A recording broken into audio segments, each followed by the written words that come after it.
Right. So let us begin IPC. So in IPC, it is a very technical subject और technical होने की वजह से you can score very high marks in this subject. ठीक है? Because in the offline mode also, in this subject, people were able to score more than 70 marks. So in online mode, you can score even around 80 also. But the point is that you have to write it in a very organized and technical manner so that you can write everything in the provided time. ठीक है? इसमें आप लोगों को section इस तरीके से explain करते हैं कि सामने वाला जो टीचर है उसको सारे पॉइंट्स ऑलरेडी हाईलाइटेड दिखें। ठीक है, बाकी सब्जेक्ट के जैसे इसमें थ्योरी उतनी ज्यादा नहीं है, but the technical words, the technical terms that are being used, you have to use those terms very cautiously because they have a special meaning under this act और अंडर दिस लॉ। ठीक है, तो सबसे पहले जो topic starting में आपका दे रखा है that is your mains rea and strict liability. So one sure short question will come from this topic because it is one of the leading ingredients of criminal law. What is it? It is mens rea. Mains रिया अगर नहीं होता है तो फिर आपका बहुत सारे offences में लाइबिलिटी ही नहीं हो सकती है, because the mens is an essential ingredient of all the criminal laws with certain exceptions. So therefore, this topic is sure to come in your answer, in your question paper, and you have to prepare this topic very elaborately. इसके अंदर में सिर्फ आपके दो cases they रखे हैं, ठीक है, but if you are referring any other books तो वहां पर भी कुछ लैंडमार्क जजमेंट होंगे जो कि आपके सिलेबस में नहीं है, but still they are landmark, तो वहां से आप लिख सकते हैं even if it is not asked or it is not mentioned, even if the facts of the case are based on, say, suppose state of MP versus Narayan Singh, but still you can mention those case laws जो कि आपके syllabus के बाहर है। ठीक है, landmark judgement का मतलब ये नहीं होता है कि आपका वो जो क्वेश्चन आया है सिर्फ उसी के ऊपर बेस्ड होगा। Landmark judgement means something has been said by the court which is very peculiar, बहुत peculiar and very strictly something has been said by the court that you need to follow certain rules, you need to you need to follow certain laws very strictly, तो हम उसको कहते हैं कि वो landmark judgement है, क्योंकि उस तरीके की जजमेंट एक्सपेक्टेड नहीं थी, therefore they have become landmark. ठीक है, whenever any innovation is being done by the judiciary, that thing becomes landmark. Statute में कुछ दे रखा है लेकिन स्टैच्यूट में कुछ इनोवेशन अगर जुडिशरी की तरफ से एड अप किया गया है फॉर इंटरप्रेटिंग दैट क्लॉज, तो that gives the character of being landmark. ठीक है, और दूसरी चीज है लीडिंग केसेस। आप लोग सब पूछते रहते हैं कि लीडिंग केस लॉ क्या है, लीडिंग केस लॉ क्या है। During the exam also you will find that students are saying what is the leading case law. Leading case law is only relevant in the context that the facts of the case are same. Apart from that, उनका relevance हो सकता है कि आपके topic या आपके question में नहीं हो, बट दैट डजंट मीन कि क्वेश्चन जो आपका दिया है, फैक्ट्स आपके प्रॉब्लम्स जो दे रखे हैं क्वेश्चन के अंदर, वो आपके उसी केस पर बेस्ड है, because ultimately you have to answer the question, you don't have to say that इस फैक्ट से रिलेटेड जो केस लॉ था उसमें क्या कहा गया था, you have to answer the question. So it may be possible कि आपको किसी केस का फैक्ट दे दे लेकिन उसमें जो क्वेश्चन पूछ रहा है वो कुछ और दूसरे केस का पूछ रहा है, it may be possible. So it is very important for you to observe कि उसमें क्वेश्चन क्या पूछा है।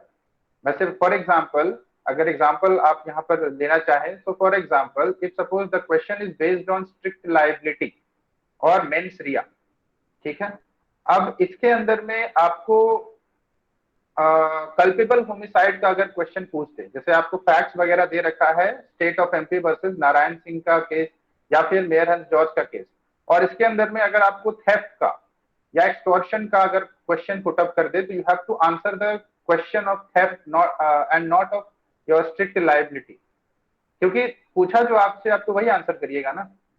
But I have seen that students वो देखते ही उसके नीचे का लास्ट एक दो लाइन में ही जो क्वेश्चन है वो रहता है, उसको पढ़ते ही नहीं, और फिर जब एग्जाम खत्म हो जाता है तो सर पकड़ के बैठे रहते हैं कि शिट यार ये कैसे हो गया।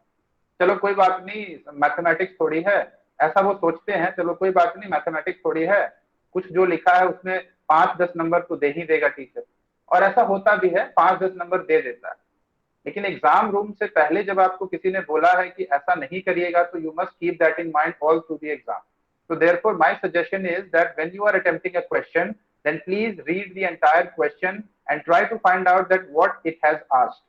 Last day also I told you कि आपके क्वेश्चन में आर्ग्यूमेंट्स पूछे जाते हैं, आपके क्वेश्चन में पूछा जाता है, specially in the paper of contract it may be asked कि आपका एक फ्रेंड है जिसके साथ ऐसा ऐसा इशू हुआ है, आपसे वो सजेशन लेने आया है, how will you suggest it?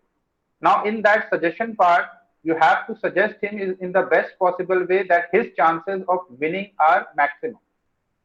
तो उसमें आपको सजेशन देना है, you don't have to decide that case, आपके पास डिसीजन के लिए नहीं आया है, तो you will not find that word decide in that question, आपको बस सजेशन देना है। तो सजेशन हम कैसे देंगे? We will explain him that what are the requirements of that particular section, जो जो कि उसके केस में लग सकता है, और उसे किन किन चीजों को ध्यान रखकर वो सारे केसेस को फ्रेम करना होगा, या वो जो एडवोकेट है वो किन किन चीजों को फ्रेम करके आपका केस बनाएगा, किन किन चीजों को ऑब्जर्व करके केस बनाएगा। तो वो सारी चीजें वो बताए आपको ताकि आप एक बेटर केस बना सके उसके तरफ से।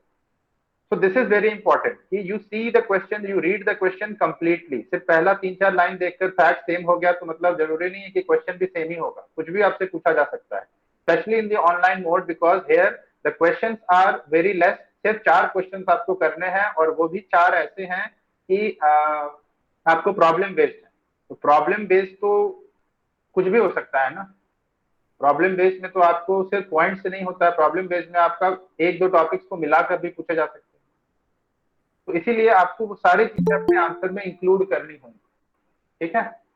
अब आते हैं हमारे सिलेबस के ऊपर। Mens rea strict liability, first of all you have to explain what is strict liability, then you have to explain that what is the strict liability in criminal law and what is the strict liability in civil law। उसमें भी आपने पढ़ा होगा रिलेंस versus Fletcher में strict liability, और यहाँ भी पढ़ा है, ठीक है। उसको एक्सप्लेन कर दिया एक पैराग्राफ में, उससे ज्यादा नहीं, ओनली 1 पैराग्राफ। उसके बाद आप एक्सप्लेन करिएगा कि what are the different ingredients, what are the different elements of a criminal law. Elements of the criminal law का मतलब ये है कि क्रिमिनल लॉ के लिए, क्रिमिनल लॉ के एप्लीकेबिलिटी के लिए क्या क्या चीजों की जरूरत होती है। नाउ वी नो दैट हमारा आईपीसी जो है वो इंसानों के लिए बनाया गया है, means one thing is very sure that human being must be there in criminal law. अगर किसी जानवर की हत्या कर देते हैं तो आईपीसी के अंदर तो वो कवर नहीं हुआ, इट मे बी पॉसिबल कि किसी और एक्ट में कवर हो and it is also criminal, but IPC के अंडर में तो वो कवर नहीं हुआ है। सो जनरल रूल इज कि आपका आईपीसी का जो बेयर एक्ट है इसके अंदर में वो नहीं कवर हुआ है, तो देयरफॉर आपका ह्यूमन बीइंग जरूरी है। तो जनरल रूल यही है कि क्रिमिनल लॉ के अंदर ह्यूमन बीइंग होना चाहिए, this is the first element. दूसरा एलिमेंट क्या है? दूसरा एलिमेंट ये है कि गिल्टी माइंड होना चाहिए, यानी कि आपका मेंस रिया जिसको हम लोग कहते हैं लैटिन फ्रेज में, मेंस रिया होना चाहिए, this is the second element. So you will explain the second element also. अच्छा, when you will explain guilt this human being, so human being explain करते समय वो आपके जो भी प्रोविजंस हैं आईपीसी के अंदर जो कि मैन और वुमेन को एक्सप्लेन करते हैं, पर्सन को एक्सप्लेन करते हैं, वो आप बताइएगा। अब वो जो भी सेक्शंस में है आपके उनको आप बताइएगा, ठीक है। उसके बाद आ जाइए मेंस रिया के ऊपर। मेंस रिया क्या होता है वो बताइएगा। मेंस रिया में गिल्टी माइंड होता है। अब गिल्टी माइंड दो चीजों से हो सकता है। First of all there is something which is known as intention, and second of all something which is known as knowledge.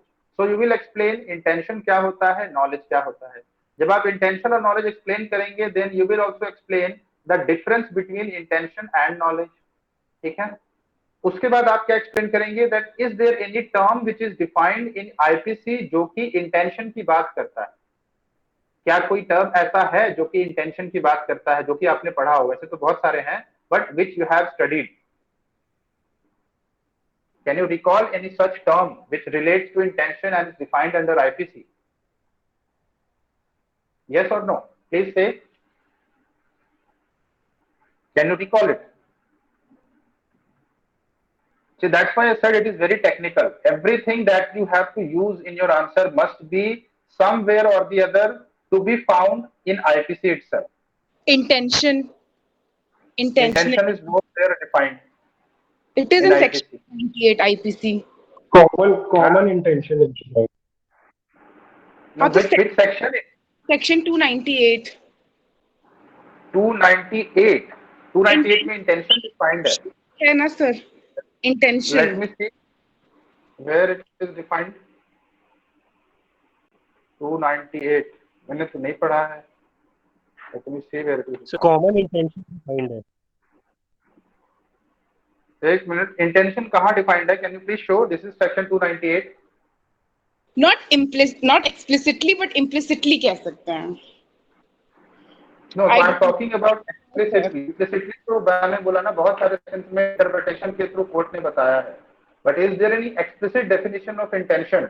Common intention कहाँ पर डिफाइंड है? Someone is saying common intention. 34 है सेक्शन। 34 सेक्शन में common intention कहाँ defined है? वो तो कह रहा है कॉमन इंटेंशन से किया गया है इन furtherance of common intention. Is it defined? I am asking defined. Whenever I use the word defined, it means it has to be explicitly defined. Definition का मतलब ही होता है explicit. Because in law definition should be explicit. Impliedly जो होता है that comes through interpretation. Common intention is not defined explicitly anywhere. Intention भी नहीं defined है. So therefore it is not. Sir culpable homicide और मर्डर के उसमें भी तो इंटेंशन देखा जाता है, तो इंटेंशन है वहां पे डिफाइंड। इंटेंशन का डिफाइन करने का क्या मतलब है कि what constitutes intention? This is the meaning of defining anything. Intention होना चाहिए और इंटेंशन क्या होता है, दोनों में फर्क है ना। और दे से दे आर दोनों डिफरेंट, चीजें डिफरेंट दे आर डिफरेंट। तो यहाँ बस ये लिखा है कि इंटेंशन होना चाहिए to cause death, but it has nowhere being defined. See I am using the specific word define. ठीक है, जब आप जाएंगे डेफिनेशन क्लॉजेस पढ़ेंगे आईपीसी के अंदर, तो वहां पर आपको डेफिनेशन वर्ड लिखा हुआ मिलेगा। डेफिनेशन है, ये सारी चीजें डिफाइन की गई है कोटेशन के अंदर।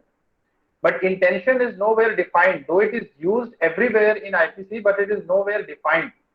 So definition is taken from the interpretation of the different judgments कि इसका meaning क्या होता है, but it is not explicitly defined anywhere. Similarly, common intention 34 के अंदर में कहीं नहीं defined है, आपका वो implicit है।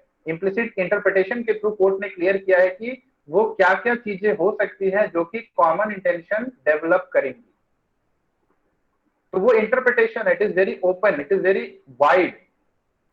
लेकिन जब कोई चीज स्पेसिफिकली डिफाइन कर दिया जाता है बेयर एक्ट के अंदर, तो वो बहुत ज्यादा नैरो हो जाता है, फिर वो वाइड नहीं रह पाता है, क्योंकि वो ऑलरेडी बताया है कि यही है जो है। और यदि उसमें कोई ऐसा वर्ड यूज किया गया है, ऐसा फ्रेज यूज किया गया है जो कि वाइडर है, तभी उसको वाइडर मीनिंग मिलेगा, अदरवाइज वो नहीं रहता। क्योंकि डेफिनेशन का पर्पस यही है इस एक्ट के अंदर में इसका क्या मीनिंग होगा।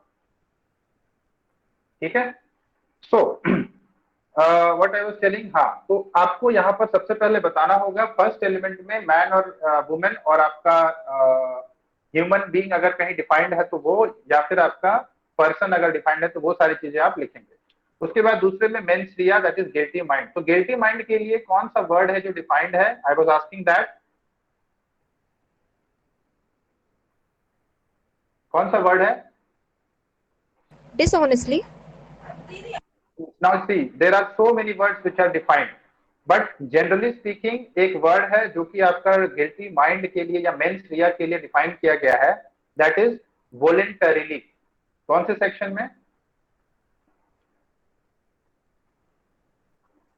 39 39 के अंदर। तो वॉलंटरीली के अंदर में ना तीन चीजें लिखी गई, और वो तीन चीजें से ही पता चलता है कि इंटेंशन भी उसी में डिफाइन किया गया है।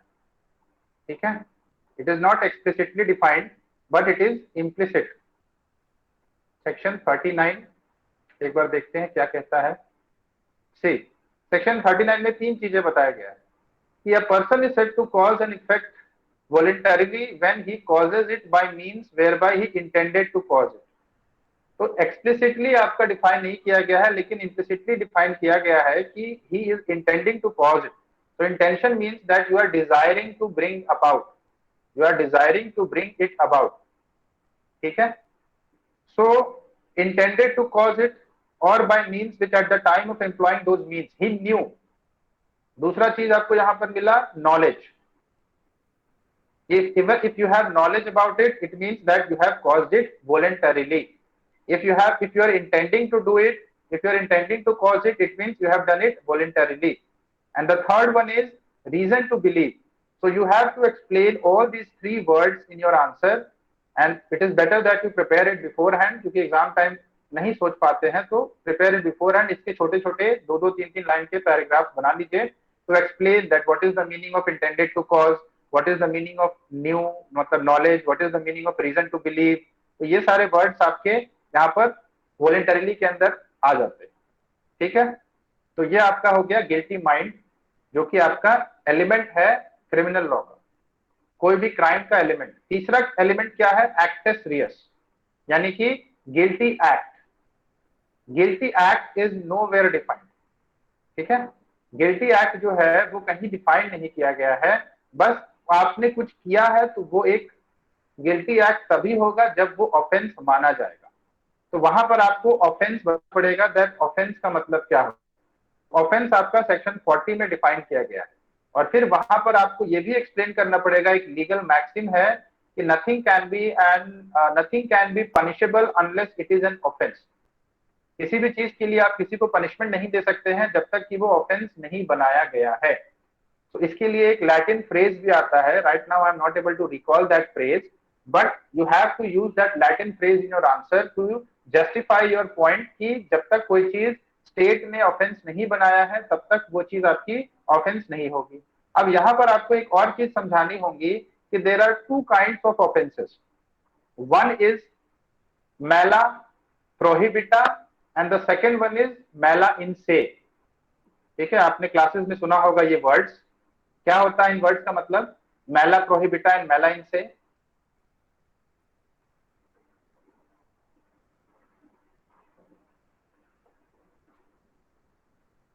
What is the meaning of mala prohibita and mala in se?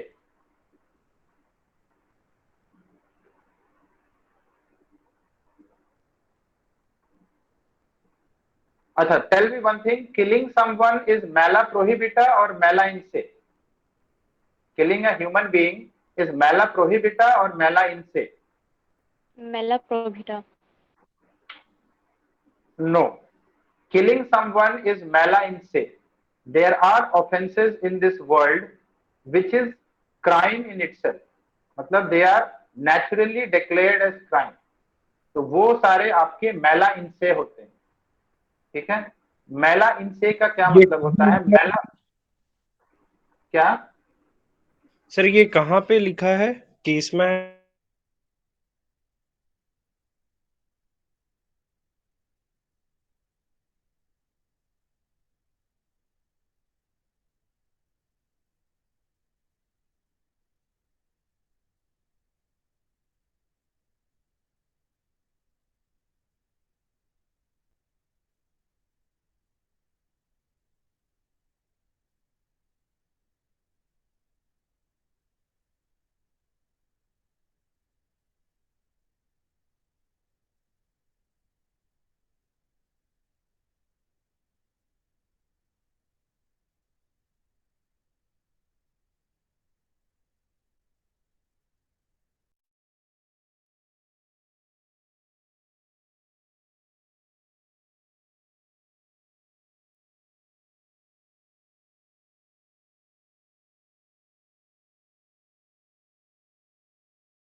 तो इस तरीके से आप जनरलाइज एक डेफिनेशन ऑफेंस का बताइएगा अपने आंसर में सेक्शन के साथ, ताकि इसका इंपैक्ट जो एग्जामिनर है उसके ऊपर बेटर पड़े. ठीक है, now this is your third element. आपने एक्टस रियस जो है वो बता दिया. एक्टस रियस के साथ आप ऑफेंस बताएंगे कि कोई एक्ट जो है वो कैसे डिफाइन किया गया है आपके आईपीसी के अंदर, उसके लिए ऑफेंस वर्ड डिफाइन किया गया है. ठीक है, कि जब तक वो चीज, वो एक्ट आपका ऑफेंस नहीं है तब तक वो पनिशेबल नहीं है। Okay, now the last element is injury. जो आखिरी एलिमेंट है दैट इज इंजरी। इंजरी का मतलब ये है कि आपका वो सेक्शन किसमें डिफाइन किया गया है injury? Injury is defined under section 44। See, section 44 में इंजरी बताया गया है कि क्या होता है इंजरी, और इसमें यही बताया गया है कि जो भी इलीगली आप कॉज करते हैं जिसकी वजह से सामने वाले के बॉडी, माइंड, रेपुटेशन या प्रॉपर्टी में कुछ हार्म पहुंचता है। The word that is being used there is harm. So any illegal harm which has caused the other person's body, mind and reputation or property को नुकसान पहुंचाया है, तो फिर वो आपकी इंजरी होती है।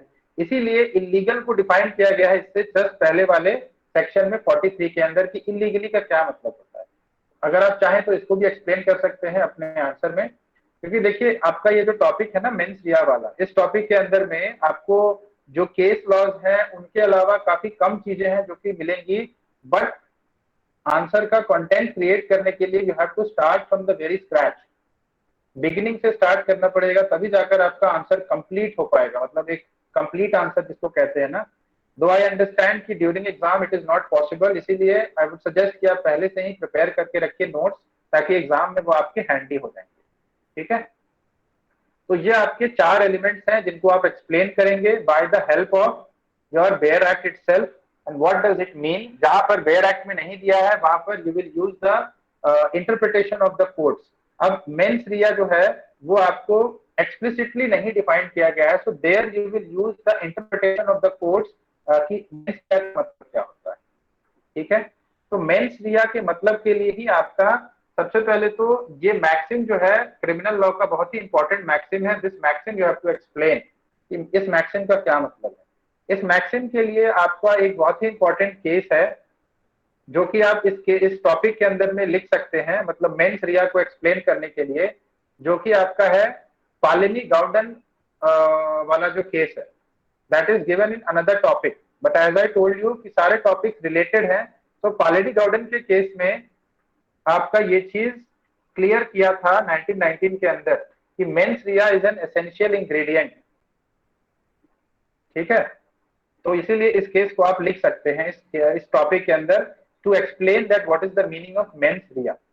उसके बाद इसमें जब आप इस मैक्सिम को एक्सप्लेन कर रहे होंगे तो you have to explain it in such a manner कि इसको अलग अलग तोड़ कर करिएगा। जैसे यहाँ पर एक्टस नॉन फेसिट रियम निसी मेंसिट रिया, मतलब एक्टस और मेंस रिया दोनों ही होने चाहिए किसी भी क्रिमिनल लॉ के अंदर। ठीक है, और अगर वो नहीं है then it is covered under the exceptions to the principles, और उसी को हम लोग कहते हैं स्ट्रिक्ट लायबिलिटी ऑफेंस। तो फिर वहां से अब आपका स्टार्ट होगा discussion of the case laws, कि किस तरीके से कोर्ट ने बताया है कि जिस भी प्रोविजन के अंदर में मेंस रिया इंक्लूडेड नहीं है उसमें भी लायबिलिटी अराइज हो सकती है, या कोई ऐसा क्राइम जिसमें कि मेंस रिया नहीं है फिर भी आपकी लायबिलिटी अराइज हो सकती है, even if you are having the guilty mind और not, that doesn't matter, you will be liable because those are strict liability offenses, because the nature of those offenses are such that it is strictly prohibited by the legislative body या executive जिसने कि वो कानून बनाया है। तो इसी case में आपका ये केस अब आप रिलेट करिएगा कि मेयर हंस जॉर्ज के केस में क्या हुआ था। वो अपना कंटेंशन दे रहा था कि अगर मुझे पता होता कि इंडिया में ऐसा कोई लॉ पास हो गया तो मैं क्यों आता, मैं तो इंडिया आ ही नहीं रहा था, मैं तो मिडिल ईस्ट जा रहा था, है ना, तो मैं इंडिया आता ही नहीं। तो ये बोल रहा था ना अपने केस में, अपना कंटेंशन दे रहा था ना कि मेरा कोई ऐसा इंटेंशन नहीं था, didn't have any guilty mind to break any law of India, लेकिन फिर भी उसको लायबल किया गया था ना, बिकॉज जो पनिशेबल था, यानी कि जो वो कर रहा था, स्मगलिंग जो कर रहा था सोने का, वो इतना ज्यादा इंपॉर्टेंट था उसको रोकना कि उस लॉ को इंप्लीमेंट करना बहुत जरूरी था, even if you do not have any guilty mind. तो इसीलिए वहां पर इंटरप्रिटेशन इस तरीके से कोर्ट ने किया कि even if you didn't have any mains Riya, you didn't have any guilty mind, still you will be liable for it because the nature of the legislation is such that it has to be implemented at any cost। तो आपका mayor and George के case में जो आपका legislation है, यानी जो आपका आरबीआई ने जो नोटिफिकेशन निकाला था, गवर्नमेंट ने जो नोटिफिकेशन निकाला था, उस नोटिफिकेशन का को एक्सप्लेन करते हुए आप मेयर एंड जॉर्ज के केस को एक्सप्लेन करिएगा, और उसके बाद में आप बताइएगा कि किस तरीके से सर्टेन ऑफेंसेस में even if it is not mentioned still you are liable because those are strict liability offences. ठीक है, ये चीज आपका हो गया। नारायण सिंह के केस में आपको स्टेजेस बताए गए हैं किसी ऑफेंस के, ठीक है, ऑफेंस के स्टेजेस बताए गए हैं। तो नारायण सिंह के केस को आप अटेम्प्ट वाले टॉपिक से रिलेट करके लिख सकते हैं। आई नो कि आपको बहुत डिफिकल्ट हो रहा होगा इस चीज को रिलेट करना, क्योंकि आपने टॉपिक वाइज पढ़ा है एंड यू डोंट अंडरस्टैंड कि रिलेशन कैसे एस्टैब्लिश होता है, but that is okay, at least try to do it, try to establish a relationship between the different topics of your syllabus. ठीक है, तो नारायण सिंह के केस में आपका स्टेजेस बताए गए हैं कि किस स्टेज में आपका पनिशमेंट होता है, कौन से स्टेज में लायबिलिटी होती है। तो इसमें आपका बताया गया है कि 4 स्टेजेस होते हैं। पहला स्टेज क्या होता है? पहला स्टेज होता है इंटेंशन, पहले आपने मन में सोचा कि आपको ये करना है। दूसरा इंटेंशन होता है जो भी आपने सोचा है उसके लिए आपने तैयारी की, यानी प्रिपरेशन। तीसरा स्टेज क्या होता है कि जो भी आपने तैयारी की उसके आधार पर आपने अटेम्प्ट लिया, आपने करने की कोशिश की। और चौथा स्टेज होता है कि आपने कर दिया। So there has to be a difference between all these 4 stages, because in IPC generally preparation stage तक कोई भी punishment नहीं है except in certain cases, but attempt और एक commission में आपका punishment है। So therefore it becomes very important to find out that what is that thin line between preparation and attempt। Preparation और अटेम्प्ट के बीच में थिन लाइन क्या है, तो वही चीज आपका अटेम्प्ट वाले टॉपिक्स में एक्सप्लेन किया गया है। जो आपका अभ्यानंद मिश्रा का जो केस है ना, उसमें ये चीज एक्सप्लेन की गई है। ठीक है, अटेम्प्ट वाले टॉपिक में जो अभ्यानंद मिश्रा का केस आपने पढ़ा होगा, जो आपका गलत तरीके से झूठ बोलकर एग्जाम देने वाला था, जाली डिग्री बनाकर, उस केस में ये चीज बताया गया है कि what is the thin line of difference between preparation and attempt. ठीक है, तो दैट केस से रिलेट करके आप इसको लिख सकते हैं, state of MP versus Narayan Singh, और आपके मेंस रिया में तो लिख ही सकते हैं। ठीक है, so this is your first topic. I hope it is clear that what all things you have to write in your this topic. Second is the most largest and the biggest topic of your syllabus and is the most important of all the judiciary exams, all the exams in your semester exams. That is culpable homicide and murder. इसको पढ़ने के लिए 1 से 1.5 महीना लगता है सिर्फ इस टॉपिक को पढ़ने के लिए। तो कल्पेबल होमिसाइड एंड मर्डर के केसेस में सबसे पहले तो आप यहाँ पर देख रहे हैं बहुत सारे सेक्शंस आपको दिख रहे हैं। So you have to find the relationship between different sections. ठीक है, जैसे कि सेक्शन 8 से लेके 10 तक कुछ आपको इंपॉर्टेंट वर्ड्स मिलेंगे, जैसे मैन क्या होता है, वुमेन क्या होता है, ये सारे आपके सेक्शन 10 में दिया गया है। सेक्शन 11 के अंदर में पर्सन डिफाइन किया गया है ना। तो ये सारे इंपॉर्टेंट डेफिनेशंस हैं जो कि आपको अपने आंसर में इंक्लूड करना है। 33 के अंदर एक्ट बताया गया है, 39 में वॉलेंटरी बताया गया है, 52 में गुड फेथ बताया गया है, और साथ साथ यहाँ पर 302 में पनिशमेंट है, 300 में आपका मर्डर है, 299 में कल्पेबल होमिसाइड है। तो रिलेशन देखिए कि 299 के अंदर जितने भी लोग लायबल होते हैं उनको 302 में सजा नहीं मिलती है, उनको 304 कैपिटल ए के अंदर सजा मिलती है। तो रिलेशनशिप आपको फाइंड आउट करना होगा ना। सो 304 जो है वो भी आपका एक प्रोविजन है, सॉरी 304 में मिलती है। 299 के अंदर जो लायबिलिटी होती है वो 304 में सजा मिलती है। इसके 2 पार्ट हैं और डिग्री बताई गई है, first degree, second degree, third degree, है ना। सो ये आप रिलेशन फाइंड आउट करिए। उसके बाद में आपका कल्पेबल होमिसाइड जब आप पढ़िएगा तो कैसे पढ़ना है वो सुनिए। कल्पेबल होमिसाइड में आपको each and every illustration, each and every explanation, each and every word आपके दिमाग में फिट होना चाहिए। ईच एंड एवरी वर्ड का मतलब है each and every word, there can be no compromise when you are studying 299 and 300। Each and every word should be fitted in your mind, each and every illustration must be fit in your mind, क्योंकि बहुत important है ना। किसी के जान के ऊपर बात बनाइए कि उसको फांसी की सजा भी हो सकती है, इसीलिए बहुत जरूरी है, ईच एंड एवरी वर्ड बहुत इंपॉर्टेंट है। लेकिन एग्जाम के लिए कोई दिक्कत नहीं है, एग्जाम के लिए थोड़ा बहुत ऊपर नीचे चलेगा, बट आप फ्यूचर के लिए बता रहा हूँ कि एवरी वर्ड आपके दिमाग में घुसा होना चाहिए। ठीक है। तो कल्पेबल होमिसाइड में सबसे पहले तो आप बताएंगे कि culpable homicide is how different from homicide. Culpable homicide homicide से अलग कैसे होता है। ठीक है। तो कल्पेबल होमिसाइड होमिसाइड से अलग कैसे होता है भाई, ये कैसे पता चलेगा? तो इसके लिए आपको आपको इलस्ट्रेशन में ही मिल जाएगा ये चीज। 299 का इलस्ट्रेशन खोलिएगा ना, ये है आपका 299।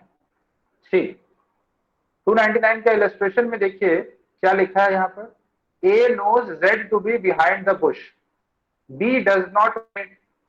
A intends to cause or knowing it to be likely to cause Z's death induces B to fire at the bush. B fires and kills Z. Here B may be guilty of no offense, but A has committed the offense of culpable homicide. अब यहाँ पर गोली चलाई है B ने, लेकिन दिमाग किसका था? Z का था, सॉरी A का था। तो यहाँ पर लिखा है कि A जो है वो लायबल है कल्पेबल होमिसाइड के लिए, लेकिन B जो है हो सकता है कि उसने कोई ऑफेंस नहीं किया है, लेकिन मारा तो B नहीं है। यानी killing of the human being is done by which person? B। But culpable homicide कौन हो रहा है? A। इसका मतलब क्या है कि there is some difference between culpable homicide and homicide, because homicide का मतलब क्या होता है? Killing of a human being, और वहां पर आपका इंटेंशन नहीं होता है, तब हम लोग उसको कहते हैं कि केवल होमिसाइड है। But culpable homicide is the one where you have the knowledge और यू आर लाइकली दैट आप किसी इंसान की मौत करने जा रहे हैं and your intention is there उस इंसान के जान लेने की, तो वो आपकी कल्पेबल होमिसाइड होती है। लेकिन अगर आपका इंटेंशन नहीं था या आपको नॉलेज नहीं था कि किसी इंसान की जान जा सकती है, तो वो आपका क्या हो जाएगा? सिर्फ होमिसाइड होगा।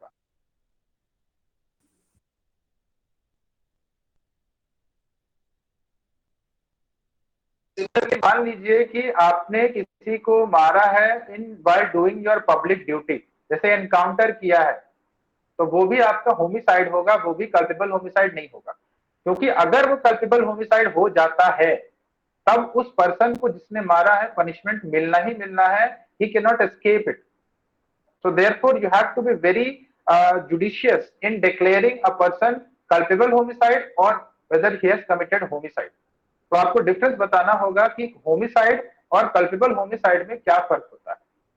ठीक है, इस इलस्ट्रेशन के थ्रू आप बता सकते हैं। इसका इलस्ट्रेशन सी जो है वो भी आप एक्सप्लेन कर सकते हैं उस चीज को एक्सप्लेन करने के लिए। ठीक है, तो इस तरीके से आपका यहाँ पर, अब देखिए यहाँ पर देखिए इसका जो एक्सप्लेनेशन 3 है ना, इसमें भी आप होमिसाइड और वो बता सकते हैं, क्योंकि इसमें कहा है कि जब तक उसके बॉडी का कोई भी पार्ट बाहर नहीं आता है तब तक क्या होता है? तब तक वो कल्पेबल होमिसाइड नहीं होगा। ठीक है, क्या लिखा है? The causing of the death of the child in the mother's womb is not homicide. वो होमिसाइड ही नहीं होगा, क्योंकि अभी बच्चे का जन्म ही नहीं हुआ है। सिर्फ कल्पेबल होमिसाइड नहीं लिखा है, होमिसाइड लिखा है। But it may amount to culpable homicide to cause the death of the living child if any part of the child has been brought forth though the child may not be breathed or has completely born। तो यहाँ इन दोनों explanations को use करके और illustrations को use करके you can explain कि culpable homicide और होमिसाइड में क्या फर्क होता है। और इसके अलावा भी आपको बहुत सारे जो जनरल एक्सेप्शंस हैं उसमें बहुत सारे सेक्शंस हैं जिनमें मिलेगा आपको लिखा हुआ, जहां पर लगता है कि it is not an offence if it is done by mistake. अगर मिस्टेक से किसी की जान चली गई है तो वो आपका कल्पेबल होमिसाइड नहीं होगा। या फिर आप अगर प्राइवेट डिफेंस में अगर किसी की जान ले लेते हैं तो वो भी आपका कल्पेबल होमिसाइड नहीं होगा, वो सिर्फ होमिसाइड होगा। ठीक है, क्योंकि किसी इंसान की आपने जान ली है। तो कल्पेबल होमिसाइड का मतलब है कि क्रिमिनल एक्ट, होमिसाइड का मतलब सिर्फ यही है कि आपने किसी इंसान को मार दिया है। अब वो क्रिमिनल होगा कि नहीं होगा ये आपका फैक्ट्स एंड सर्कमस्टांसेस से पता चलेगा। सो this is the difference between homicide and culpable homicide. ठीक है, ये आप बताइए। उसके बाद आपको यहाँ पर जो केस लॉज है ना, आपके बहुत सारे केस लॉज दे रखे हैं। अब मैं आपको बताता हूँ कि क्वेश्चन इसमें किससे आता है। इसमें जितने भी केस लॉ दे रखे हैं सभी से क्वेश्चन आ सकता है आपके एग्जाम। इस टॉपिक से एग्जाम में 2 क्वेश्चन आएगा। इस टॉपिक से एग्जाम में 2 क्वेश्चन आएंगे, बी प्रिपेयर्ड फॉर इट। एक क्वेश्चन आपका आएगा मेंस रिया और एक्टस रियस के बीच में रिलेशनशिप एस्टैब्लिश करने के ऊपर आ सकता है। लेकिन एक क्वेश्चन तो आपका इस टॉपिक पर जरूर रहेगा, what is the comparison between clause B of section 299 and clause 3 of section 300। इसके ऊपर तो 200% एग्जाम में क्वेश्चन आपको मिलेगा ही मिलेगा। और इसके अलावा आपको या तो इस पार्ट से, आपको सी और 4 के बीच में कंपैरिजन वाले पार्ट से, या फिर आपको ऊपर वाले पार्ट से relation between actus reus and mens rea वाले पार्ट से क्वेश्चन आ सकता है। ठीक है, लेकिन इससे तो जरूरी आएगा क्लॉज बी एंड क्लॉज 3। ठीक है, तो इसको अच्छे से प्रिपेयर करिएगा। अच्छा, अब आपको हो सकता है कि ऑनलाइन मोड में प्रॉब्लम बेस्ड है, तो आपको रिलेट करके पूछ दे कि फैक्ट्स इस तरीके से बनाकर दे दे कि इसमें से किसी भी फैक्ट से आपका मैच नहीं कर रहा। मतलब यहाँ पर जितने भी आपके केस लॉस दे रखे हैं उनके किसी भी फैक्ट से मैच नहीं कर रहा। फिर आप क्या करिएगा, फिर आपको करना यह है कि आप इशू देखिएगा कि इशू कौन सा है। इशू कौन सा है, whether the issue is falling under the relationship between mens rea and actus reus, or the issue is falling between comparison between clause B and section 299 of 299 and clause 3 of section 300, or whether the issue is falling under clause C and clause 4 of 300। तो उससे आपको पता चल जाएगा कि वहां पर वो कहना क्या चाह रहा है। लेकिन इसके अलावा एटलीस्ट जो आपके सिलेबस के केसेस हैं उनके फैक्ट्स पता होने चाहिए, तभी आप इशू फ्रेम कर सकते हैं। ठीक है, ओके, अब ये हो गया ये। अच्छा, यहां पर एक जजमेंट लिखा है Kapur Singh versus state of PEPSU. This judgment was highly criticised क्योंकि ये गलत जजमेंट दिया गया था। ठीक है, तो आप भी अपने आंसर में इसको क्रिटिसाइज कर सकते हैं, कोई दिक्कत नहीं है। बट जो आपका मेन जजमेंट है जिसको कि एक्सेप्ट किया गया है वो है आपका बिरसा सिंह का केस और state of Andhra Pradesh versus R Punnaiah का केस। ठीक है, तो ये आपका मेंस रिया और actus reus and culpable homicide and murder के ऊपर केसेस। उसके बाद एक आपका क्वेश्चन यहां से भी आ सकता है, that is your exception 1 of section 300। This is also very important. KM. Nanavati का केस के ऊपर, फैक्ट्स के ऊपर भी क्वेश्चन आ सकता है, इशू के ऊपर क्वेश्चन आ सकता है, लेकिन वो आर पुनैया तो आएगा ही आएगा, वो तो आना ही आना है। ठीक है, मतलब जो वो टॉपिक है वो। तो KM. Nanavati versus state of Maharashtra में आपको एक्सेप्शन 1 एक्सप्लेन करना है, लेकिन जब आप आंसर लिखेंगे इस टॉपिक का तो first you have to explain that how a person can be brought under exception 1। So for that first the court finds out that whether there was intention और नॉट, यानी कि पहले कोर्ट 299 में check करेगा कि 299 में फॉल करता है कि नहीं, फिर वो 300 में फॉल करता है कि नहीं, और फिर अगर 300 में फॉल करता है so whether it falls under any of the exceptions और नॉट। इस तरीके से कोर्ट जो है आपका एनालाइज करता है किसी भी मर्डर केस को। ठीक है, ऐसा नहीं है कि डायरेक्टली मर्डर का ही प्रोविजंस को वहां पर चेक कर लेता है, पहले वो स्टेप बाय स्टेप चलता है कि पहले आपका 299 में फॉल करता है कि नहीं, यानी वेदर पहले वो कल्पेबल होमिसाइड है कि नहीं, फिर वो मर्डर है कि नहीं, और अगर मर्डर है तो क्या वो किसी एक्सेप्शन में फॉल करता है कि नहीं, so as to lead to culpable homicide not amounting to murder. ठीक है, तो इस तरीके से आपका आप अप्रोच रखिएगा अपने आंसर में, तभी जाकर आपको बेस्ट मार्क्स मिल पाएगा। तो ये हो गया आपका ये टॉपिक। अच्छा, it may also be possible कि आपका इस टॉपिक से भी केस आ जाए। नाउ इन जितना भी अभी तक मैंने बताया है इसमें से आपके 3 केसेस आएंगे अभी तक, मतलब ये वाला टॉपिक मिलाकर टॉपिक 4 जो है, टॉपिक 4 और टॉपिक 3 को मिलाकर 3 केसेस आएंगे। ठीक है, तो ये Cherubin Gregory versus state of Bihar and SN Hussain versus state of Andhra Pradesh, इसमें से शेरुबिन ग्रेगरी का केस जो है बहुत ज्यादा इंपॉर्टेंट। ये जस्ट बेसिकली बात करता है आपके सेक्शन 304A जिसमें कि रैश एंड नेग्लिजेंट एक्ट के बारे में बात की गई है। और मेंस रिया का डिस्क्रिप्शन यहाँ भी आपको देना होगा कि मेंस रिया आपका कॉन्स्टिट्यूट करता है रैश एंड नेग्लिजेंट एक्ट। यहाँ पर आपको इसीलिए इसको क्रिमिनल नेग्लिजेंस कहते हैं। टॉर्ट्स के केस में याद होगा आपको मेडिकल नेग्लिजेंस, तो वो वहां पर आपका सिविल नेग्लिजेंस था, वो क्रिमिनल नेग्लिजेंस में फॉल नहीं करता था, लेकिन ये आपका क्रिमिनल नेग्लिजेंस में फॉल करेगा। तो क्रिमिनल नेग्लिजेंस और सिविल नेग्लिजेंस में आपको डिफरेंस समझाना होगा कि क्या होता है, ठीक है। एक्सप्लेन करिएगा मेंस रिया क्या होती है, और उसके बाद केस लॉ एक्सप्लेन करिएगा। सेक्शन 304 कैपिटल ए के अंदर नेग्लिजेंस क्या होता है और आपका रैशनेस क्या होता है, ये एक्सप्लेन करिएगा। Then next is your unit 5, जो कि बात करता है जनरल एक्सेप्शंस की। एक क्वेश्चन इससे एग्जाम में जरूर आएगा। नाउ क्वेश्चन में जो एग्जाम आएंगे, it can be asked that एक मर्डर में आपका प्राइवेट डिफेंस के क्वेश्चन को अटैच करके दे दे। जैसे कि आपको एक कहानी बना दे कि एक इंसान किसी को मारने जा रहा था, लेकिन जब वो मारने गया तो अपने बचाव में सामने वाले ने उसको मार दिया। तो अब आपको क्वेश्चन दे देगा कि frame arguments from both sides, ऐसा क्वेश्चन दे दिया, यानी कि आपको प्राइवेट डिफेंस का भी उसमें क्वेश्चन अटैच कर दिया है। आपको वहां पर आर्ग्यूमेंट फ्रेम करना है। आर्ग्यूमेंट जब आप फ्रेम करते हैं ना, तो आर्ग्यूमेंट कैसे फ्रेम करना है कि आपको पहले इंपॉर्टेंट जो आप बोलना चाहते हैं कोर्ट के अंदर, उस आर्ग्यूमेंट को रखिए। उसके बाद support it by the help of a case law. जब आप आर्ग्यूमेंट कहते हैं तो आपको उसको केस लॉ से सपोर्ट करना होता है कि इस तरीके से इस केस में हुआ था और इसमें ये कहा गया था, इसीलिए यहां पर भी ये आर्ग्यूमेंट देते हुए मैं यही करवाना चाहता हूं।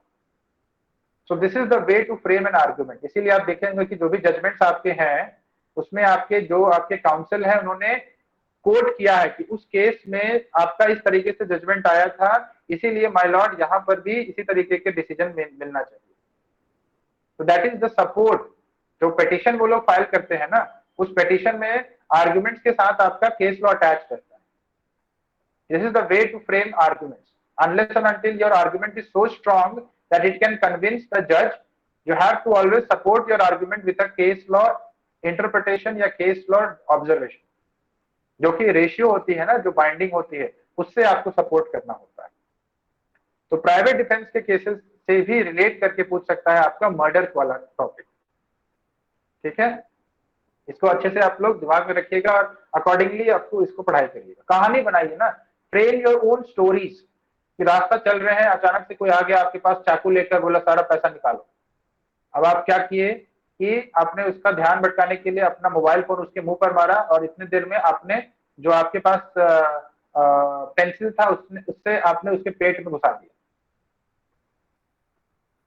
अब यहाँ पर आपको देखना पड़ेगा कि आपका वो प्राइवेट डिफेंस में है कि नहीं। तो आपको कौन सा सेक्शन एक्सप्लेन करना पड़ेगा? अगर उसकी डेथ हो जाती है तो आपको सेक्शन 100 एक्सप्लेन करना पड़ेगा। अगर नहीं होती है तो हार्म एक्सप्लेन करना पड़ेगा, या फिर सेक्शन 100 ही में आपका डेथ तो मैक्सिमम चीज है जो आप कर सकते हैं, बट आपका हार्म भी उसी में है। कैसे, वो दिखाता हूं मैं। It is completely technical. Section 100 में देखिए किस तरीके से ये लाई कर सकता है। आपका ये जो अभी मैंने कहानी बताया ना छोटा सा, देखिए क्या लिखा है। The right of the private defense of the body extends. What is the meaning of this word extends? Extend का मतलब ये है कि मैक्सिमम कितना हो सकता है। तो मैक्सिमम आप सामने वाले की जान भी ले सकते हैं। इसका मतलब ये है इट ऑल्सो इंक्लूड्स कि आप मिनिमम क्या कर सकते हैं, यानी डेथ से कम आप क्या कर सकते हैं, वो भी इंक्लूसिव है आपके सेक्शन 100 में, under the restrictions mentioned in last preceding section. और इस स्टेटमेंट से ये क्लियर हो जाता है कि आप मिनिमम कितनी चीज कर सकते हैं। That should be within the restrictions as enumerated in section 99, जो कि आपका बात करता है that the right of private defence in no case shall exceed to inflict more than harm that is necessary to inflict for the purpose of defence. यानी proportional आपको करना होता है हार्म, उससे ज्यादा आप नहीं कर सकते। तो आपका ये उस चीज को क्लैरिफाई करता है। उसके बाद क्या कहता है, to the voluntary causing death, यानी आप एक्सटेंड कर सकते हैं मैक्सिमम कहां तक, वॉलेंटरीली किसी के डेथ को करने के लिए भी आप एक्सटेंड कर सकते हैं। और of any other harm to the assailant, या फिर कोई और हार्म भी आप उसको पहुंचा सकते हैं। तो अगर उसके पेट में आपने पेंसिल मारा तो फिर, या उसके आंख में पेंसिल मार दी, या जहां भी आपने पेंसिल मार दी, क्योंकि आपके पास औजार के फॉर्म में वही था और जान बचाने के लिए आपके पास ऑप्शन नहीं था, क्योंकि वो आपको बंदूक या चाकू दिखा रहा था, ठीक है। तो उसको हार्म आपने पहुंचाया, वो भी इसी में इंक्लूड हो जाएगा। दैट डजंट मीन कि सिर्फ डेथ वाले केसेस ही 100 में आते हैं, हार्म वाले केसेस भी इसमें आ सकते हैं। बस आपको ध्यान ये रखना है कि यहाँ जो नीचे कंडीशंस दे रखे हैं ना, 7-8 कंडीशंस, उसमें से कोई एक कंडीशन आपका होना चाहिए। क्या क्या कंडीशंस हैं? Such an assault as may reasonably cause the apprehension that death will otherwise be the consequence। अब यहाँ पर वो चाकू निकाल के खड़ा है या बंदूक निकाल के खड़ा है, तो उसके चाकू और बंदूक के को देखकर आप ये एप्रीहेंड कर रहे हैं कि आपको आप आज तो गए, अब आज तो मर गए, क्योंकि आपके दिमाग में ये चीज है कि अगर मैं इसको पैसा दे देता हूं या सारा सामान निकाल कर दे देता हूं तो हो सकता है तब भी ये मुझे मार दे, क्योंकि ये कोई सबूत नहीं छोड़ना चाहता है ताकि मैं किसी को बोलूं ना जाकर कि इस आदमी ने मुझे एक्सटॉर्शन किया है। और अगर नहीं देता हूं तब तो मारना ही मारना है। तो उसके मन में ये एप्रीहेंशन आ गया कि आज तो एनी हाउ मरना ही मरना है, तो आपका वो उसको हार्म पहुंचा सकता है। तो इस तरीके से आपका देखा कैसे कहानी में इस तरीके से एक्ट सेक्शन को अप्लाई किया जाता है। उसके अलावा भी इसमें बहुत सारी चीजें हैं, आपके बहुत सारे ग्राउंड्स हैं, तो ये सारे ग्राउंड के अकॉर्डिंग आपका वो फॉल करेगा आपके सेक्शन 100 में या नहीं, whether private defence will be applicable और नॉट, ये आपको देखना पड़ेगा डिपेंडिंग अपॉन द फैक्ट। तो ये रिलेट करके पूछता है आपके सेक्शन 300 के साथ। अब इसमें आपका सिर्फ अगर प्राइवेट डिफेंस पूछता है तो आपको यहाँ पर ये आपका state of UP versus Ramswaroop बताना है, या फिर अगर 100 से सेक्शन 300 से रिलेट करके भी पूछता है, मर्डर से रिलेट करके भी पूछता है, कल्पेबल होमिसाइड से रिलेट करके भी पूछता है, तो आप तभी आपको ये केस लिखना है। ठीक है, Dev Narayan versus state of UP, ये भी केस इंपॉर्टेंट है, ये दोनों ही केसेस इंपॉर्टेंट है। और सबसे ज्यादा इंपॉर्टेंट तो ये वाला केस है James Martin. James Martin versus state of Kerala is very important case. ठीक है, क्योंकि इसी में ये चीज क्लियर की गई थी कि आपके मन में जो डर है वो आपका डर है, इससे सामने वाले का डर, आप सामने वाला क्या कर रहा है उससे लेना देना नहीं है। सेक्शन प्राइवेट डिफेंस में सिर्फ ये है ना कि एप्रीहेंशन ऑफ डेथ होना चाहिए। एप्रीहेंशन ऑफ डेथ किसके मन में होना चाहिए? जो पर्सन प्राइवेट डिफेंस यूज कर रहा है। ठीक है, सामने वाले ने मुक्का दिखाया तो हो सकता है कि सामने वाला बहुत हट्टा कट्टा होगा और उसके मुक्का को देखकर वो इतना ज्यादा डर गया कि उसके मन में एप्रीहेंशन ऑफ डेथ आ गया कि ये तो एक बार भी मार देगा तो मैं मर जाऊंगा। तो उसके पर्सनल फीलिंग जो है उस पर डिपेंड करता है ज्यादा, ना कि सामने वाले ने किस तरीके से उसको अप्रोच किया, लेकिन विथ रेस्ट्रिक्शंस टू सेक्शन 99। फिर वहां पर कोर्ट बैलेंस करने की कोशिश करेगा कि एक कॉमन प्रूडेंट मैन अगर होता तो फिर वो किस तरीके से रिएक्ट करता, ये वो खोजने की कोशिश करेगा कोर्ट। उसके बाद नेक्स्ट टॉपिक है kidnapping. One sure short question will come from this topic, kidnapping, क्योंकि kidnapping is very important topic. अब देखिए किडनैपिंग में भी आपको ऐसा कोई भी वर्ड नहीं मिलेगा जिससे कि पता चले कि मेंस रिया जो है एसेंशियल इंग्रेडिएंट है, इसीलिए kidnapping also is a strict liability offence. इसमें कोई ऐसा वर्ड नहीं मिलेगा। ऐसे वर्ड्स कौन कौन से हो सकते हैं? वॉलेंटरीली हो सकता है, उसके बाद आपका इंटेंशन हो सकता है, उसके बाद आपका डिसऑनेस्ट हो सकता है जो कि आपको थेफ्ट के टॉपिक में मिलता है सेक्शन में 378 में, मैलिशियसली हो सकता है। तो ये कुछ इंपॉर्टेंट वर्ड्स हैं जिससे कि पता चलता है कि mens Riya is an essential ingredient. लेकिन अगर इनमें से कोई भी वर्ड नहीं है तो फिर वहां मेंस रिया एसेंशियल इंग्रेडिएंट नहीं है, यानी किडनैपिंग के लिए आपका मेंस रिया एसेंशियल नहीं है। आपको एक केस क्लास में अगर आपने टीचर ने बताया होगा, आर वर्सेस प्रिंस का केस है, सुना है आपने ये केस?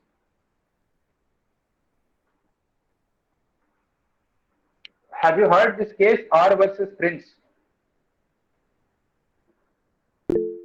Yes, sir. क्या था उस केस में, कोई बताइए?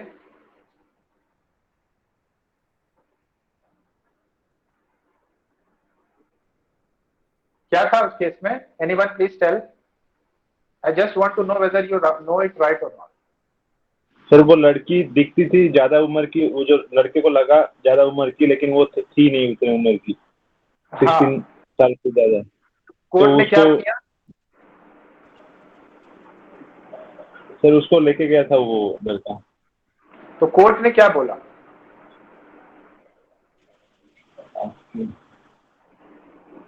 कोर्ट ने यही बोला ना, कोर्ट ने हाँ। यही बोला कि हमें इससे कोई मतलब नहीं है कि आपने क्या सोचा, यानी कि हाँ आपका हाँ हाँ इंटेंशन से हमें कोई मतलब नहीं है, हमें बस इससे मतलब है कि वो लड़की 16 साल से कम थी या नहीं थी। अगर वो 16 यस साल सर। से कम थी तो आपने जो भी सोचा वो आपका सोच था, और सेक्शन 261 कहीं भी ये नहीं कहता है कि आप क्या सोचते हैं या आपके सोचने के आधार पर आपको पनिशमेंट मिलेगा, कहीं ये चीज नहीं कहता है। तो यही है आपका स्ट्रिक्ट लायबिलिटी ऑफेंस, ये उसको लायबिलिटी में रखा गया था, he was held accountable for it, और किडनैपिंग के चार्जेस उसके लिए लगाए गए। तो किडनैपिंग के क्वेश्चन में आपके दो केसेस बहुत इंपॉर्टेंट हैं, एक है ठकोरलाल वाडगामा वर्सेस स्टेट ऑफ गुजरात और दूसरा है S Varadarajan versus state of Madras. Now, if you read these two cases, you will find that there is some lacuna in S. Varadaraj versus State of Madras.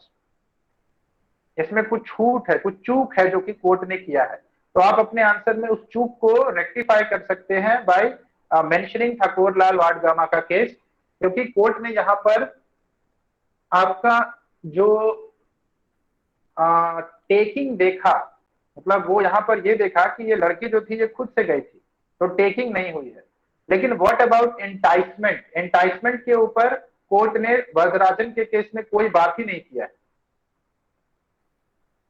Taking के ऊपर बात किया है कि लड़की अपनी मर्जी से गई थी, therefore there is no taking, but the court has not discussed an important element of section 361 that is enticement. Enticement पर कोई बात ही नहीं हुई। लेकिन अगर आप लोग यहाँ पर देखें एस वरदराजन के केस में, तो एंटाइसमेंट तो था ना, एंटाइसमेंट तो था, क्योंकि वो उसको सर कहाँ था एंटाइसमेंट, वो तो उसको कभी नहीं बोला शादी के लिए। तो एंटाइसमेंट अगर हम लोग तब कह सकते थे अगर वो उसको कॉल पे या फिर उससे बोला होता कि I will marry you if you will run और समथिंग, मगर उसने कहीं पे भी इस बात का मेंशन ही नहीं किया कि I will marry you if you run away. तो एंटाइसमेंट तो है ही नहीं मेंशन कि हम लोग की वो जजमेंट में आए। Do you really think that relationship such as this, it is necessary to speak everything? It is not necessarily in the relationship, but if you are seeing it in the terms of a judgment, and if it is coming in the purview of court, then we will see what were the things that were spoken, rather than just Yes. assuming because we can't count the love, right? हम लोग कैसे बताएंगे हाँ, कि तो फिर उसमें तो चीजें जो बोली हुई है, दी हुई है, देखी गई है, उसको एविडेंस लिया जाएगा ना। तो ऐसे में But वो लड़का नहीं बोलता है कभी भी कि आई वांट टू, मतलब ऐसा दिखा नहीं है फैक्ट्स में कि हम लोग एंटाइसमेंट का उठाएं। This is what I think. what do you think that being prepared from beforehand, that you have come to receive the girl with a car, और वो भी कब का केस है देख रही है 1965, एम्बेसडर कार कितने लोगों के पास होती थी उस टाइम पर, आप तैयार कर आए हैं कि कार से आए हैं और आज तो हम उसको जाएंगे ही लेकर। मतलब मैं ये नहीं कह रहा हूं कि वो सोचा होगा, but does not be, is it not very fishy कि आपको लड़की मिलने के लिए बुलाई है और आप अपनी एम्बेसडर गाड़ी से आए हैं उसको मिलने के लिए, और वो भी ब्लैक कलर की। ये Yes, sir. फैक्ट आपको पता है? Are you aware about this fact? Yes, sir. Yes, sir. Yes, sir. Without any plan, also, how can they work? No, I am asking to the person who said that there was no such thing as enticement. You have only read the judgment. Judgment बस आपने पढ़ा है। I have read the fact, but car लेकर आए तो मिलने के लिए आए थे ना। She said that मिलेंगे, से आ गया। आज के डेट, आज ओके, आज के डेट में हर आदमी के पास, हर दूसरे आदमी के पास कार है, वो जनरली कार से जाता है कहीं भी। लेकिन 1965 में क्या हर आदमी हर जगह कार से जाता था? हर आदमी की बात छोड़ दीजिए, जिनके पास कार था भी, क्या वो हर जगह कार से जाते थे? Just try to think over it. I'm not telling that you are wrong, but there is something fishy. I'm just trying that कि जो भी चीज यहाँ पर डिसाइड हुआ, यहाँ पर कोर्ट ने एंटाइसमेंट डिस्कस ही नहीं किया है। मैं ये कहना चाह रहा हूँ, डिस्कस किया होता एंड दे एक रिजल्ट पर पहुंचते तब तो बात समझ आती, बिकॉज जो फैक्ट्स होगा उसी को देखकर एंटाइसमेंट डिस्कस किया होगा, लेकिन डिस्कस ही नहीं करना is not correct. Because sir fishy, just because it is fishy it does not mean that it needs, वो उसको प्रूफ करने के लिए भी तो होना चाहिए। ये हम मतलब अगर कोर्ट में आ रहा है तो वो कार से, उसके पास कार थी, उसको मन किया कि वो कार लेकर आ जाए, तो वो हम लोगों के लिए शायद एज लाइक फिशी होगा। बट अगर हम लोग कोर्ट में उसको डिस्कस करें, how can coming with a car that I own amounts to enticing, I felt like coming through the car. Point is also this ना कि यहाँ पर जो एडवोकेट था ना, यहाँ पर जो एडवोकेट था, he was also subdued. Do you know that who was the father of S. Vardarajan? No sir, I don't know. आपने इस पर रिसर्च किया होता तो, हमारे टीचर ने हमें बताया है, इसीलिए हम आपको बता पा रहे हैं। Even I have not done research. S Varadarajan father was the secretary of government of India. So you can very well imagine the influence. ये कौन सा समय था? 1965। It was after the death of Jawaharlal Nehru. And you have already seen कि इंदिरा गांधी के time में क्या हुआ जुडिशरी में। You all will be aware about it. तो मैं ये नहीं कह रहा हूं कि ऐसा हुआ ही होगा, but you can well imagine कि it is not impossible also. ठीक है, खैर, तो काफी सारी चीजें हैं जो हमें पता नहीं है, but ultimately it is the observation that we can make out. And the point is this कि जो भी चीज फिशी होती है उसके ऊपर कोर्ट में डिस्कशन होना ही चाहिए। बिकॉज सपोज क्या एक पर्सन के पास जजमेंट, कोई पर्सन अपना प्रॉब्लम लेकर आया है, so if he finds anything fishy then he must certainly try to find out that actually चीज थी क्या। ये नहीं कि फिशी है तो वो रेज नहीं किया गया है तो उसको हम लोग छोड़ देंगे, लेकिन उस चीज पर फाइंड आउट करना चाहिए। वैसे भी हमारा सिस्टम जो है वो इंक्विजिटोरियल नहीं है, एडवर्सेरियल सिस्टम है। सो जजेस वही देखते हैं जो एडवोकेट दिखाते हैं, अपने दिमाग लगाकर वो कुछ नहीं कर सकते हैं, यानी आउट ऑफ द बॉक्स जाकर जो चीज आपके एडवोकेट ने मांगा है सिर्फ उसी के लिए डिस्कशन होता है कोर्ट में, उसके अलावा कुछ नहीं होता है। तो ये आपका बहुत इंपॉर्टेंट टॉपिक है, kidnapping. You must prepare this topic. और इसमें वाडगामा का केस और आपका एस वरदराजन का केस जो है ना, हाँ, ऑन योर पॉइंट, जो आपने अभी पॉइंट बोला है ना कि एंटाइसमेंट नहीं था, किसी को पार्कर पेन गिफ्ट करना एंटाइसमेंट हो सकता है। अगर आपके पॉइंट से चलें तो पार्कर पेन गिफ्ट करना भी, पार्कर पेन है, एज स्टूडेंट थी, पार्कर पेन गिफ्ट किया, can it be enticement? But in Wadgama case it has been said so कि पार्कर पेन गिफ्ट दिया था, इसका मतलब वो एंटाइसमेंट था। मैं घूमने ले जाने वाली बात नहीं कर रहा हूं, सिर्फ एक पार्कर पेन गिफ्ट देना एंटाइसमेंट में कंसिडर किया गया था जब वाडगामा केस में। तो फिर इन दोनों के बीच में इतने दिनों में जितनी भी बातें हुई थी, जिस भी तरीके की बातें हुई थी, उन सभी बातों को नेग्लेक्ट क्यों कर दिया गया? जब इंसान प्यार में होता है तो सभी को पता है कि किस तरीके की वादे और किस तरीके की बातें होती है। अब उस समय भी तो लड़की की एज वही रही होगी ना, जजमेंट से पहले जो थी वो तो लड़की उस समय भी आपकी बच्ची ही रही होगी। तो हो सकता है कि लड़की उस वादे में आकर चली आई होगी उसके पास, लेकिन उसके ऊपर डिस्कशन तो कहीं हुआ ही नहीं है कोर्ट में। हम ये नहीं मानकर चल सकते हैं कि लड़के ने बोला ही नहीं होगा, कोई वादा ही नहीं किया होगा कि हम शादी कर लेंगे एक दिन। Is it possible? ये तो बिल्कुल होता ही होता है हर रिलेशनशिप में। Even if that person know कि हम लोग नहीं करने वाले हैं इन फ्यूचर, बट बोल तो एटलीस्ट देता ही है कि करेंगे, प्रॉमिस तो होता ही होता है। Is it not enticement? आप रेप टॉपिक के अंदर आप पढ़े, प्रॉमिस अगर कोई करता है मैं तुम्हारी शादी करूंगा और इस कॉन्टेक्स्ट पर सेक्सुअल इंटरकोर्स कर लेता है, तो उससे आप बाद में अगर शादी नहीं करता है तो वो रेप हो जाता है। ऐसा पढ़ा होगा आपने, है ना? दीपक गुलाटी का केस था, और भी बहुत सारे केसेस हैं। तो जब वो इतना बड़ा बड़ा ऑफेंसेस हो सकता है, तो it is very important to go into the nitty gritties of it to find out that what actually could have been. ठीक है, it is not that plain and simple कि नहीं है तो नहीं है। अगर नहीं है तो क्या नेचुरली ऐसा होता है या नहीं होता है, वो जानना बहुत जरूरी है। सिर्फ मना कर देना नहीं होता है, क्योंकि यहाँ पर किसी के लिबर्टी पर हम लोग इंक्रोच कर रहे हैं। तो it is very important to see, किसी को हम लोग रेट्रीब्यूशन दिलवा रहे हैं। It is very important to see all this things very minutely. इसीलिए क्रिमिनल मैटर्स में बहुत माइन्यूटली जजमेंट दिया जाता है, and the burden of proof is on the prosecution. But in certain cases such as rape, the burden of proof is shifted from prosecution to the accused. ठीक है, ये हो गया। राजा राम का case is not so important, but you should be aware कि इसमें क्या बोला गया था, किस चीज के बारे में बोला गया था। इसमें बेसिकली टेकिंग के बारे में बताया गया था कि टेकिंग का क्या मतलब होता है।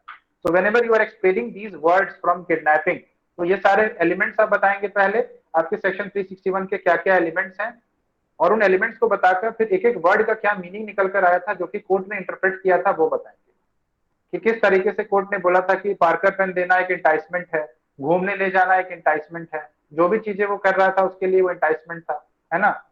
ये उसको एक दिन बोला भी था कि तुम मेरे पास आ जाओ, रानी बना के रखूंगा, ऐसा कुछ कहा भी था उसने, वो भी इंटाइसमेंट, वो तो डायरेक्ट इंटाइसमेंट है। But Parker pen giving was also an enticement, क्योंकि उतने छोटे बच्चे के लिए, इतनी कम उम्र के बच्चे के लिए उसको क्या चाहिए, गिफ्ट ही तो चाहिए होता है। पैसा एक ऐसी चीज है जो बच्चों को बहुत अट्रैक्ट करता है। Even if you deny this fact कि the person is not genuinely doing that thing for that reason, but it is you, that boy is ultimately getting attracted to you na, or that girl is ultimately getting attracted to you na.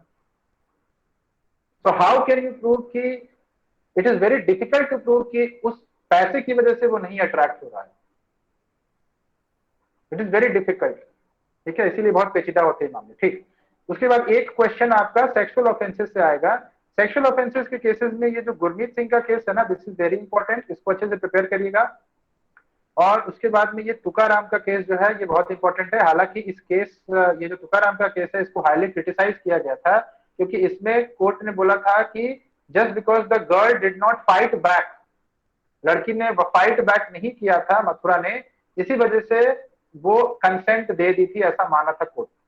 इसीलिए court ऐसा मानकर चला कि उसने consent दे दिया था, इसीलिए she did fight back, जो कि बहुत ही ज्यादा गलत जजमेंट है। ठीक है, तो आप इसको क्रिटिसाइज कर सकते हैं। और इसके बाद में आप अभी का जो रिसेंट जजमेंट है उसमें ये भी बता सकते हैं कि क्रिमिनल लॉ अमेंडमेंट 2013 के बाद the burden of proof has been shifted from prosecution to the accused under rape matters. ठीक है, तो जी आप बता सकते हैं।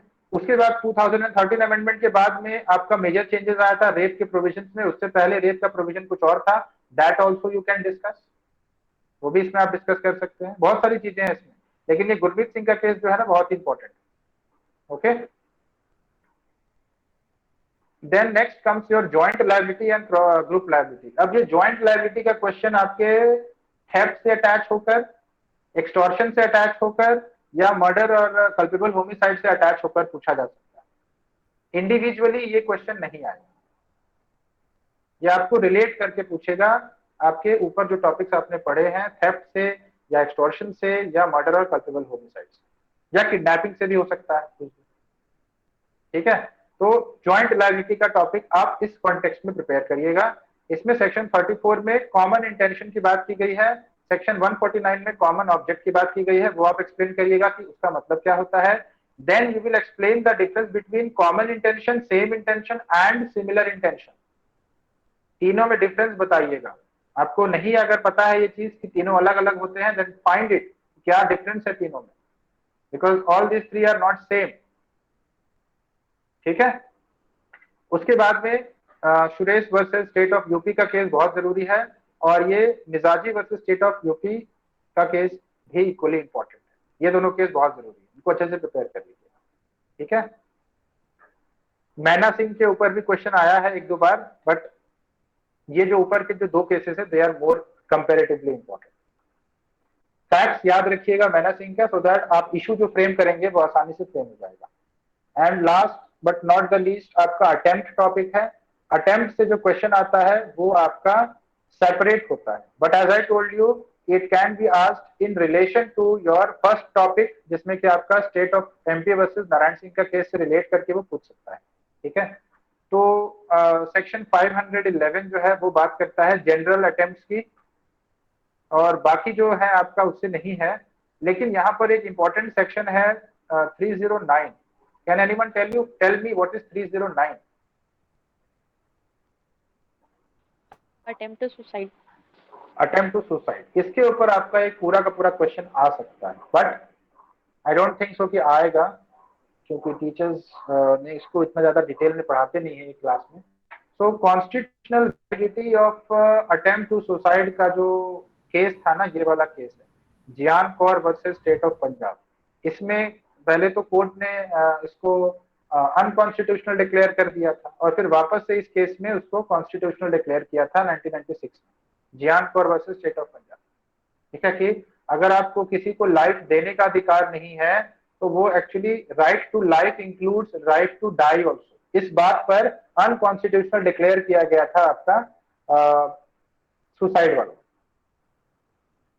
अगर आपको राइट टू लाइफ है तो उसमें आपका राइट टू डाई इंक्लूडेड है, ऐसा कहा गया।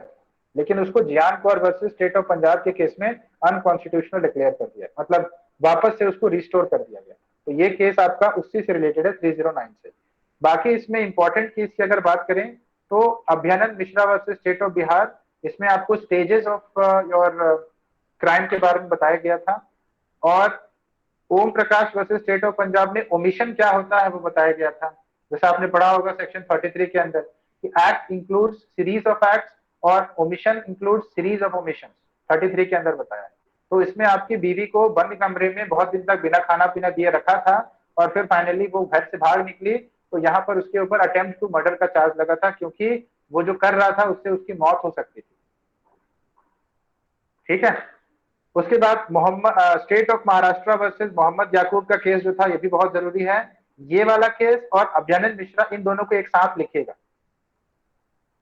ठीक है, क्योंकि इसी में बताया गया है कि जो भी आप कर रहे हैं वो जरूरी नहीं है कि पेन अल्टीमेट एक्ट हो, फाइनल एक्ट हो, दैट इज नॉट नेसेसरी।